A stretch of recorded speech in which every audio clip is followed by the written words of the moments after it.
story of John D.Rockerfeller will motivate you for success. He wasn't born rich, he was just ordinary as any other person. He was the eldest son of a traveling merchant who actually identified himself as a botanic physician, but in reality, he was actually selling the 19th century equivalent of the homeopathic medicine. He was not much of a good husband to his wife, as he would spend weeks away from home and in fact would have children with other women and bring them home to his wife so they could live together. This was a very confusing household. John learned how to hustle for the best deal he could for money. He learned how to get the most out of every penny he got. His family had this nomadic lifestyle of moving from one place to another.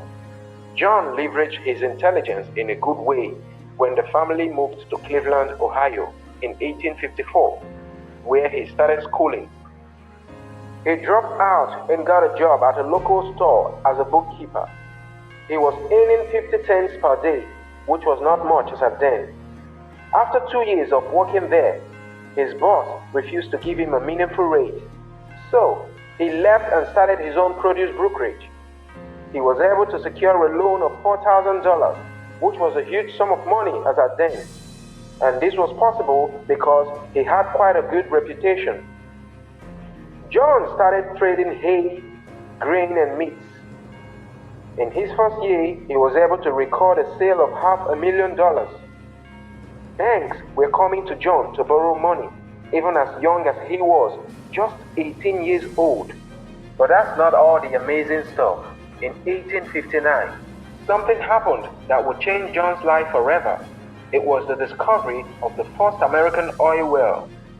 Back then, oil was not so valuable, but it was a good business to venture into. So, John realized that the biggest profit was not in drilling for oil, but in refining it.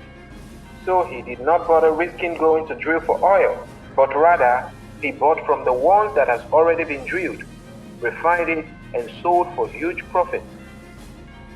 John built a refinery, the Rockefeller Refinery, which was worth over $70,000 within 2 years, and was among the largest refineries in Cleveland.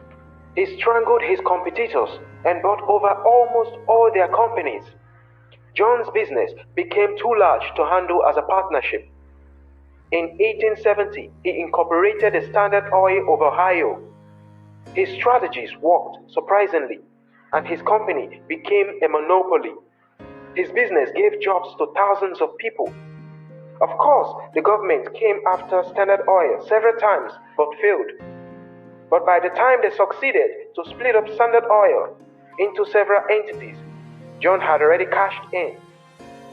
Standard Oil was worth $1 trillion at its peak. John D. Rockefeller kept his stake in the different entities that the company was split into till his death. It even became the most profitable event of his life. And now, a boy of poor background became the richest person, the richest businessman the world has ever seen on earth. Not because his father was rich, but because he did not allow his background to put his back on the ground. Never ever, I repeat, never ever let the condition of your family to make you feel that you can never succeed in life, because it's a lie. We as humans were naturally raised with these lies from our environment or society. Some people actually believe they can never be wealthy or achieve much in life because they feel it is too late for them. But maybe they should tell that to the founder of Kentucky Fried Chicken, who succeeded at 65 by selling the hell out of fried chickens and making a bloody fortune out of it. In summary, the earlier you know that no matter where you are now, or the age you are now, you can still get rich, the better for you. Start building that business now. Start failing your way to success now, so that in the future, you will look back at the struggles and say to yourself, it was really worth it. Thank you for staying to the end of this video.